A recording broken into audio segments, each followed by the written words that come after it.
What's up, guys? Welcome to Daily Dose of Reddit. This is your host, Zach, and today's subreddit is r/EntitledParents. Alright, this story's called Entitled Mother at a Wedding. This was a few years back now at my friend's wedding. I was one of her bridesmaids. The other bridesmaid was a young girl, about 4, who was the daughter of a family friend. Here's the cast. There's Entitled Mother, the family friend, Entitled Kid 1, the daughter and other bridesmaid, Entitled Kid 2, the son, about 5 or 6, friend, boyfriend, my boyfriend, and now husband. The first time I met Entitled Mother was at friend's hen do. I had organized for us to go to a certain chocolatey attraction in the UK, followed up by a pole dancing class. Entitled Mother wanted to bring Entitled Kid 1 with her. I thought this was weird, seeing as it was an adult hen do, but Entitled Mother said friend would be pleased to see Entitled Kid 1. I ran it past friend's mom, who knew the family, and it was agreed Entitled Kid 1 could come, but would have to leave before the pole dancing because, it's inappropriate. This meant having to rearrange the coach to pretty much take us back to our pickup point post-chocolate to drop Entitled Kid 1 off, and waste almost an hour in the process. It was annoying, but friend's mom thought it was fine, so I went with what she thought, seeing as Entitled Mother was their friend, not mine. Anyway, onwards to friend's wedding day.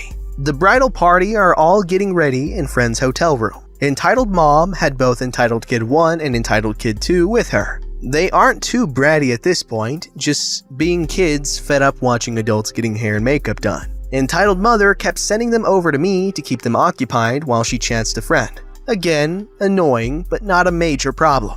Anyway, the evening comes around and it's starting to go downhill. Friend didn't have a seating plan, so boyfriend and I chose to sit at the table with my parents, whom friend had also invited. I haven't really had much chance to interact with them because of bridesmaids' duties, and I'm quite tired by this point, so it was nice to take the opportunity to relax and unwind. Oh, how I was wrong! This is an Entitled Parent story!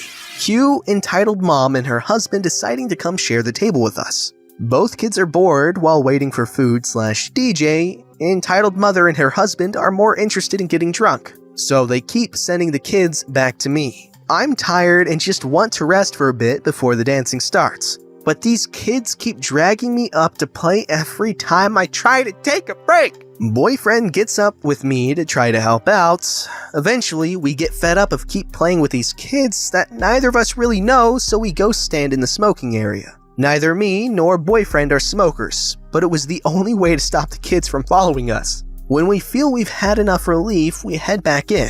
In our absence, the kids had been at the sweet trolley like it was going out of fashion and the sugar rush hit hard. They were transformed into some unholy combination of a banshee and a Duracell bunny. They no longer talked, they screeched. Back to them dragging me and boyfriend out of our seats to play.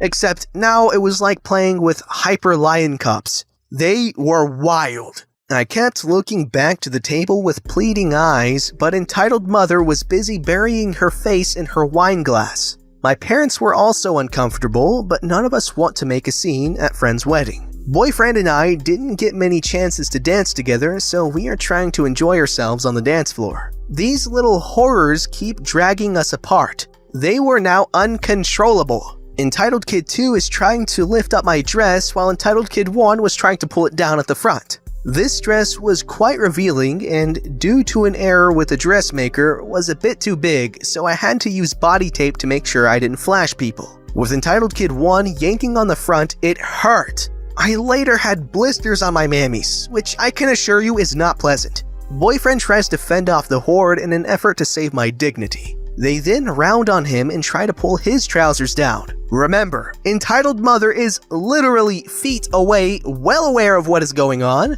but does nothing except order more booze. I'm still desperately trying to keep the fuss down so it doesn't spoil friend's day. Boyfriend and I head back to the table in the last desperate hope that Entitled Mother or her husband might finally control their animals. The final straw came when Entitled Kid 2 has worked himself into such a frenzy that he tries to pull my hair and hit me across the face.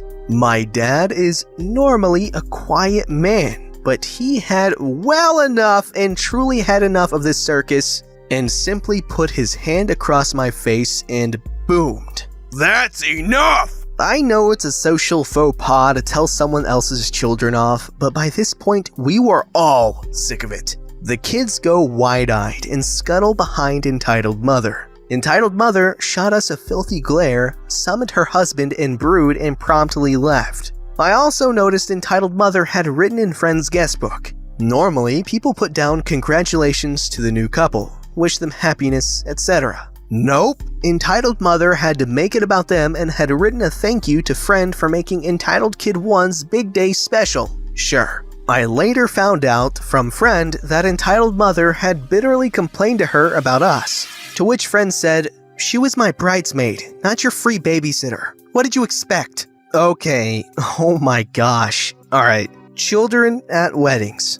Absolute hell. Absolute mother flipping hell, okay? Okay, if you're going to bring your kids to a wedding, please, as a courtesy, either watch them yourself, and no, I don't mean keep a loose eye on them as you sip your wine and champagne and stuff your fat face in cake. No, I mean actually watch them or bring someone along to watch them, okay? Like, seriously, that's so messed up. It's someone else's big day. Okay, weddings are very important to people, alright? They are super important. Usually, okay?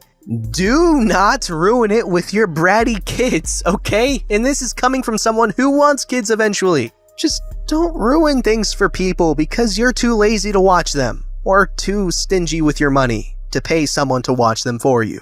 Alright, this behemoth of a story is called He Sold Us a Empty Land for a Summer Home and Tried to Negate It Once the Land's Worth Increased After We Bought It. Spoiler alert, he shot himself in the foot. Note, considering the villain of this story was old, and his sons actually sided with him, this makes him an entitled parent. So, here we go. Background. Okay, this had been an issue that had been ongoing in the legal system for a couple of years. But only a couple months ago was it finally settled. Warning, I don't exactly know how it all worked out, since my parents kept me out of the loop. So I'll tell this story as good as I can and from what I managed to gather. So please, if something sounds weird or misplaced, well, nothing I can do, really, but apologize. English ain't my first language, so I'll try to explain it as good as I can with my skills in it. Cast. Fossil, the old man and previous owner of the land. Peck, my dad, current co-owner of the land.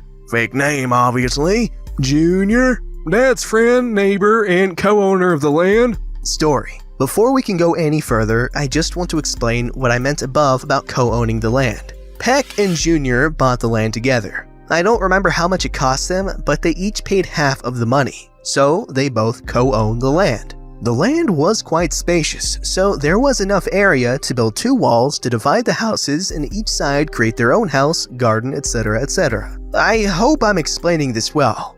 I forgot to mention, we got the land with the intention to build a summer home in another city, so we could go there to spend the holidays or the summer when we felt like it. And while the beach wasn't necessarily right next, it was a very short distance from the land. Anyway, everything was going nice before the purchase. Fossil was actually nice at first, and everything went well. Peck and Junior signed a contract, and the land was now ours. However, everything went downhill fast. Apparently, soon after the purchase, the city hall decided to asphalt the main road that connected the street that had the land and the other neighbor's house were located on, as it was previously a sand road. Because of this, the price of the houses and lands increased. Fossil realized this, and realizing that he lost a chance of selling it at a higher price, decided to go against the contract and try to claim the land back. That's when all hell broke loose. Following that, an all-out war started. Fossil versus Peck and Junior. Fossil began threatening them about taking them to court, and how the land was still his, and the contract was nullified, blah blah blah blah blah. Problem is, Peck and Junior were still paying. They didn't pay all the money immediately because neither my family or Junior's had anywhere near enough cash to pay it off on the spot. So we paid in finances, like a specific amount per month or something. That part was actually blurry to me because my parents never specified how it worked, but it was something like that. Anyways, that meant Fossil was having our money hostage, and thus Peck and Junior refused to pay the remainder of the deal. deciding that since Fossil was trying to get the land back and holding their money hostage, they would play the same game. According to my mother, who was aware of everything but decided to let those two settle it, Peck and Junior at some point went to Fossil's house to try and come up with an agreement, and Junior's family also accompanied them. However, according to my mother, of course, Fossil was incredibly hostile and angry, and according to Junior, had concealed a weapon, like a knife or something, not a firearm. And once they realized they weren't going anywhere, they decided to leave. And once they turned around, Fossil apparently tried to chase them with a weapon, and Junior stopped him by grabbing a piece of wood and threatening to kill him if he took one more step towards him, his family, and Peck, and Fossil realized he was outmatched and backed off, but continued to spew threats. After that, they took it to court, but for some reason, the entire thing took a couple of years to finally settle. During that time skip, I have no idea what was going on, and Peck and Junior went to a couple of hearings on the land city, but I never went because, honestly, I had no idea what the process was and didn't actually care, as long as Fossil paid for trying to screw us over. During this time, my maternal uncle became a licensed lawyer and my mother asked for his help and advice, and my uncle pretty much said that Fossil was digging his own grave. Anyway, on the day of the final conclusive hearing, it all ended. Fossil showed up to court, and once the judge asked for their sides of the story, Fossil pulled out a fake contract. Yes, dear listener, you heard that right. He pulled out a fake freaking contract with his signature on it, but not Peck's and Junior's, and claimed that Peck and Junior never signed anything. Therefore, the land was officially his and demanded that they return it to him. However, Peck and Junior pulled an Uno reverse card and revealed the actual contract, with Peck, Junior, and Fossil's signature on it, and pretty much revealed that Fossil was trying to screw them all over. Also, during the 2 years that this had been going on, Fossil went to our land and built a small cabin for himself. Yup, he believed that he was surely gonna win. He built a cabin the size of a small bathroom and claimed that the cabin had been built there before he even sold the land. Stupid flip, but the cameras showed the construction taking place in between the 2 years that this whole thing was going on. So, strike one. Then, Peck and Junior showed off video footage of the incident I mentioned before. Fossil trying to attack them with a weapon, as it was all caught by a camera in one of the light posts in the street. Strike two. And finally, Fossil actually flipped himself over by continuously claiming contradictory statements. I don't know exactly what he was talking about, as once again I wasn't present, but according to my father, Fossil said one thing and later on retconned himself before starting the cycle again. Eventually, the judge had heard enough and dropped the hammer. Fossil had lost the case completely, while also stating Fossil wouldn't have to return the money Peck and Junior already paid. Peck and Junior wouldn't need to pay the remaining money they were required to, because of the whole crapstorm. Also, Fossil had 30 days to collect whatever items and tools he left behind at the cabin he built. Otherwise, Peck and Junior could claim it as their own, and aside from that, Fossil had to pay both parties lawyer fees, and should he ever attempt anything or even try to talk to Peck and Junior about anything regarding the land, he would immediately be sent to jail, and considering his current age, he'd most likely die in prison. And also, Fossil had to pay a large booty fine for the evidence of him trying to attack Peck and Junior with a weapon, or go to jail, and Fossil obviously chose the former. I don't know how much he paid, but I do know it was a lot of money. So, Fossil lost the case, made a fool of himself, and had to pay both lawyers for their trouble, and had to pay an additional amount of money for the fine. And we kept the land for cheaper than we were supposed to. Ain't karma a floozy, huh, Fossil? While I'm disappointed that there was no dialogue to the story, I think the story was pretty cool. Yeah, don't try to screw people over when you have a contract. I don't understand what this dude was thinking at all. I don't understand why he thought that threatening to kill them would be a good idea. Okay, this dude just did not think anything through at all. Like, wow. Also, advice from Zach, if you're ever planning to sell any property of yours, make sure that they're not planning to, do something that would increase property value before you sell it, because you're potentially, gonna miss out on a lot of extra money like this old fart did.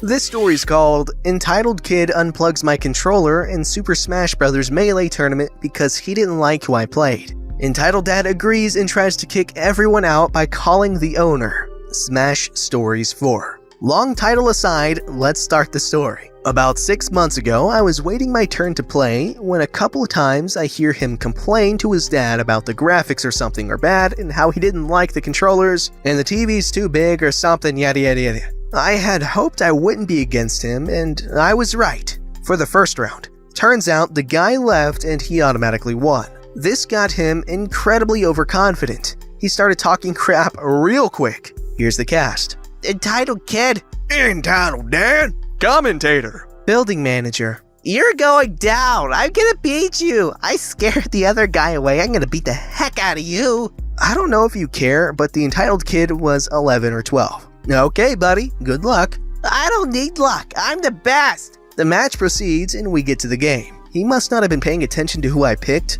We get there and he unplugs my freaking controller. What the hell? I don't like that you played that pink thing. Stop, you're gonna switch. Jigglypuff? Yes! Stop, we're gonna switch. He proceeded to just spam one attack with Mario and the taunt while we sat there. Why did you unplug his controller? I don't like the jiggly whatever he's using. Why? He can play who he wants. I don't like it, okay? My dad will kick you all out. What? Did you say something bad to my son? What? No, Yes, he did, Dad. Kick him out. All right. Entitled Dad proceeded to call the actual freaking building manager. The manager walks in to see what the ruckus is about. He played a character I don't like. Everyone in the room started bursting out laughing. That's it. You're all going to get kicked out. You all are going to hell. Shut up. You have the right to leave right now. Get out, Entitled Dad. I guess she actually knew him. They leave, but not without shouting a bunch of racial/homophobic slurs at random people in the crowd, including me. Turns out that the Entitled Kid actually stole one of the little prize things you get. We never got it back. We don't know what happened, but they were blacklisted from hosting events at that place and joining events. It was a fun event, and I did win, so that was kinda cool. Okay, what?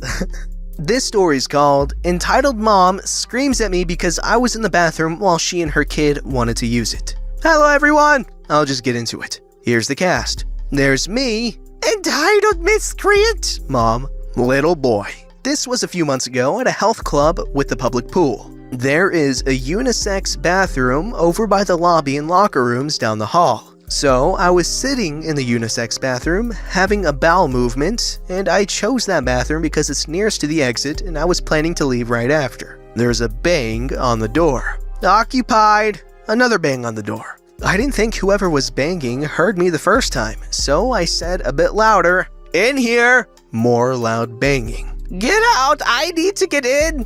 "Yeah, sorry, 1 minute." More banging. "Get out now! I'm using this one. Can you please just use the one down the hall?" I'm saying this to her as a massive turret is being released from my rectum. "It's too far!" "Yeah, just wait a bit." Entitled Moped just keeps pounding on the door and says, "Get out!" "Lady, I'm trying to take a dump here. Just use the other bathroom." Silence. So I thought she just left to use the other restroom. I was sadly mistaken. I finish up, wash my hands, and open up the door. Entitled Mother, in all of her fat, disgusting glory, just freaking ambushes me as I'm walking out. "You freaking talked about your disgusting crap in the bathroom while I'm in here with my son? And you took way too long to leave." I had no idea your son was outside, but I'm sure he can guess what happens inside of a bathroom. Little boy is just standing next to Mom, seems totally indifferent to the situation. He's like 8 to 10 years old. "How dare you! You made us wait! We still haven't gone in yet!" "What? Why? You could have just gone into the locker room. Or you can just go in right now instead of continuing this stupid conversation." "Are you calling me and my son stupid? What are you, some kind of pervert? Telling people what you do on the toilet?" "Just go use the bathroom if it's that urgent, lady. And yes, I think you are completely moronic. Stop standing here like an idiot and go do what you were banging on the freaking door about." I just walked off. She screamed, "Hey!" as I was leaving, but I ignored it and just went out of the building. Didn't even look back. Not as insane as some of the other stuff on here, with police being called and all that. Just some weird fat lady being a butthole. Don't forget to like, subscribe, and hit that bell to never miss an episode.